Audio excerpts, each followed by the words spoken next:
Welcome back to another action figure review. In this review, we're going to be taking a look at the new Masterverse, Masters of the Universe, Revelations Andra action figure. She has 30 points of articulation, and this is the packaging she comes in. She's from the Netflix series Masters of the Universe Revelations cartoon. You can see the logo there on the top right for Netflix, but it's a pretty decent packaging. We're used to seeing a very large window box. Here's the back of the packaging. The artwork is pretty nice. It's kind of dark. It's not as nice as I think as some of the artwork that we've seen for the other characters, but it's okay. It's decent. You can see the 4 figures on the bottom that's available in the current wave 3: Fisto, Andra, Scareglow, and Stinkor. There is a bio on the back of the packaging, so I'll bring that forward, get that to focus, and then you guys can pause and read her bio on your own time. So I'll just follow 3 more seconds, and then we'll move on with the review. On the side of the box, there's some nice artwork of Andra with her mask, helmet / respirator get up when she was in combat with Stinkor and Tila. It's pretty nice artwork on the side, at least. On the other side, we have the Andra faded out in black. I think that's really cool. And so I hope they keep doing that at least. That's a really nice concept. On the bottom, there's not much to see. A bunch of company legal information. Most important thing here on the bottom is the UPC. If that helps you find those in your local retailers like Target, Walmart, for example. Maybe I can call them, use the UPC, and track down your figure. Here at the top of the packaging, we just have Masterverse. We didn't cut the tape on the top just to show you this little Easter egg. I like how they have the By the Power of Grayskull just on the inside lip of the packaging. So with that being said, let's go and take a look at Andra outside the packaging. For you package collectors out there, this is what the insert looks like, the backdrop. Just a couple of shades of gray and some white highlights to bring out the stone wall.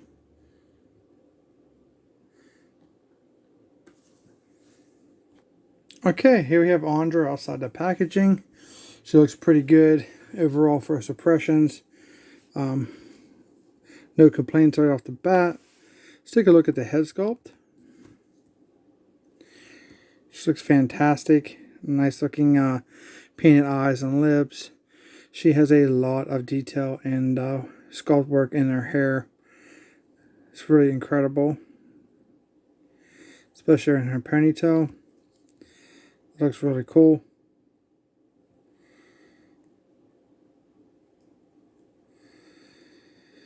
She has like this, I guess it's called a bandolier around her chest here. This is pretty much a stationary piece, but you can see that her belt does flop around. Green shoulder pads. She has the mustard yellow and the green, and it's kind of like a grayish color there. We have the mustard color trim on the bottom. She has gauntlets. She has a green glove with a top of gray of the pad. We have the gray, like a light gray around the top of her glove or gauntlet here, and then the gray here. Here she does have a gauntlet with an accessory, a blast accessory. We'll take a look at here shortly, but that's really cool. Both of her hands are fist sculpts, so they're closed. She can't hold anything. She has these like light brown pants, then she has these gray, actually somebody like stirrups, I guess. It goes from her thighs all the way down to her feet. She has these brown straps, mustard colored knee pads. Looks pretty cool. 2 peg holes in her feet. So let's take a 360 look at the figure.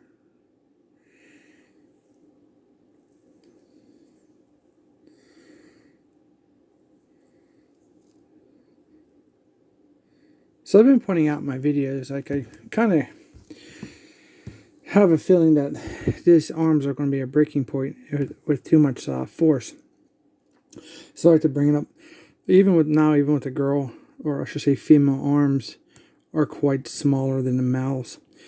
So that peg is even going to be smaller. So you're going to watch how you want to push down on her arms. So you want to basically get up in this ball and try to get that utilize all your force on the ball joint that's actually supposed to be moving and not the peg that goes into that ball. Here's a comparison with, like, for example, Fisto's arms. You can see how much smaller they are.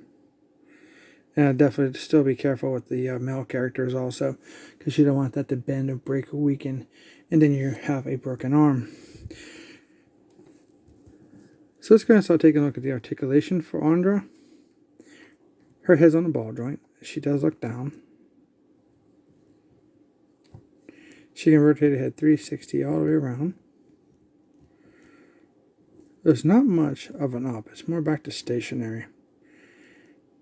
Take the back of her hair, hits the back of her neck, so it doesn't allow for any raise to look up. Not much on a side to side. Arms on a ball joint, they rotate 360. You just got to get them around the green shoulder pads. Mine's kind of stiff. You got to get in there and get that ball, which said shoulder pad doesn't help. But it does rotate 360. I'm not going to force it, but it's there for you. Also have a rotation at the top of the bicep, 360. Pretty easy. She has incredible range on her double jointed elbows. I mean, that's insane. I think there's another lack of opportunity for Mattel, the lack of accessories, with this fantastic ability to bend her elbows. She can get some pretty cool poses with a weapon that she doesn't come with. So her hands rotate 360, and it has the in and out on both hands, on both arms, I should say, like that. Yep.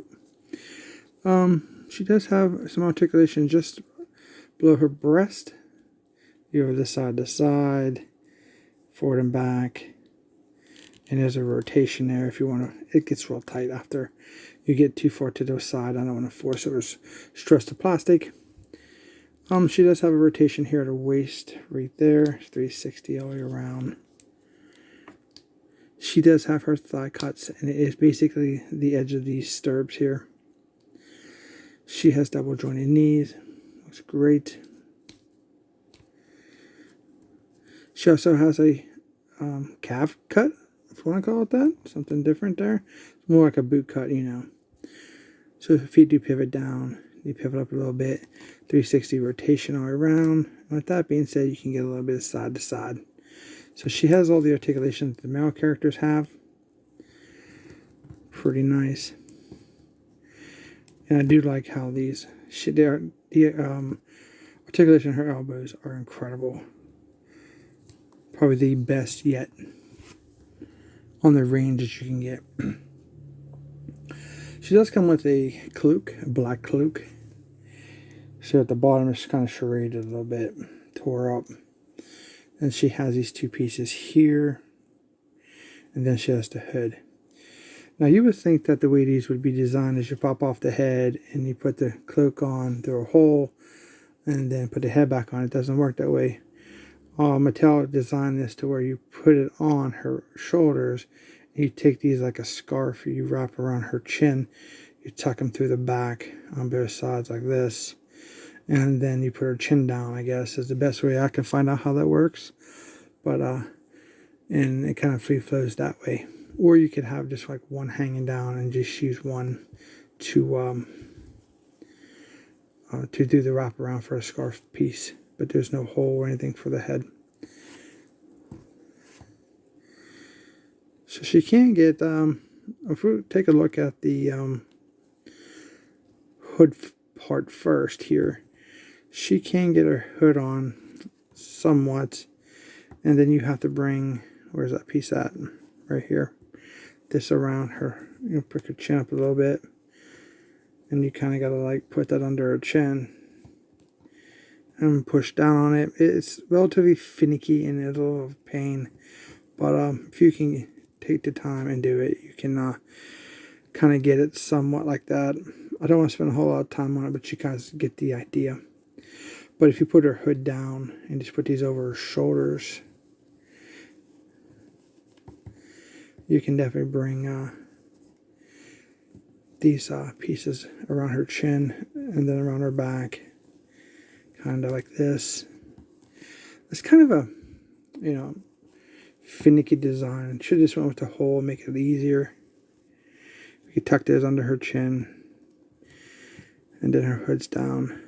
You kind of get that impression there. But it's not too bad. It's not the greatest, but that's how that kind of works. She looks pretty cool. So she comes with very little accessories. First off, let's just start with the bonus. She gets 2 extra set of hands. She gets these 2 gripping hands, like so. Not sure why they included so many different types of hands, but here we have more of an open hand set. Then you get that blast effect. Just a red piece. And let's see if we can get her arm out without knocking her cloak off. That'll just peg in right here on her gauntlet. Not sure how hard that's going to be. Now the cloak is kind of like a thicker material. It's kind of, so it's different than what you're used to seeing.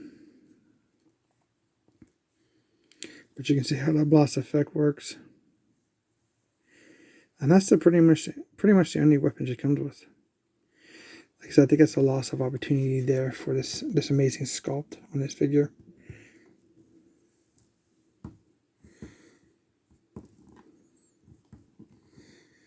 And then the last piece she comes with that helmet.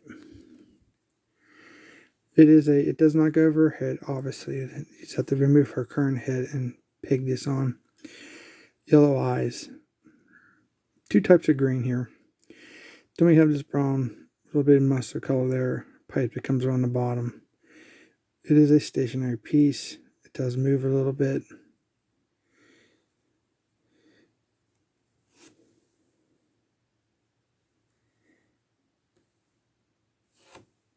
Okay, here she is with the alternate helmet version on her body. She looks pretty cool. I must say, I think they missed out on this. The Tila figure, the very first Tila figure in Wave 1. If they'd have gave Tila also this mask and a cloak, I think this figure probably would have sold a little better. For me, I passed on that figure. Wasn't for me. But if you had this extra head and extra cloak, you could sell that figure, pitch that head to that. In my opinion, I do not like the head sculpt on that figure. We will be getting a classic version of Tila here in Wave 4. So that's what I'm waiting for. But I think it would have been really cool to have both of these figures if you had the alternate head, like Andra here, the helmeted head, when they were fighting Stinkor. That would have been really cool. But nonetheless, it looks pretty cool. If I can take this cloak off, you can see the head is a little bit better.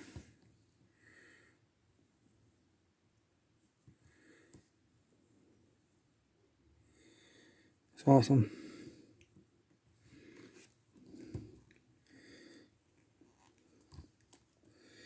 So she, for overall height against a male, because this is my very first female character so far for Masterverse, because I did pass on the Tila.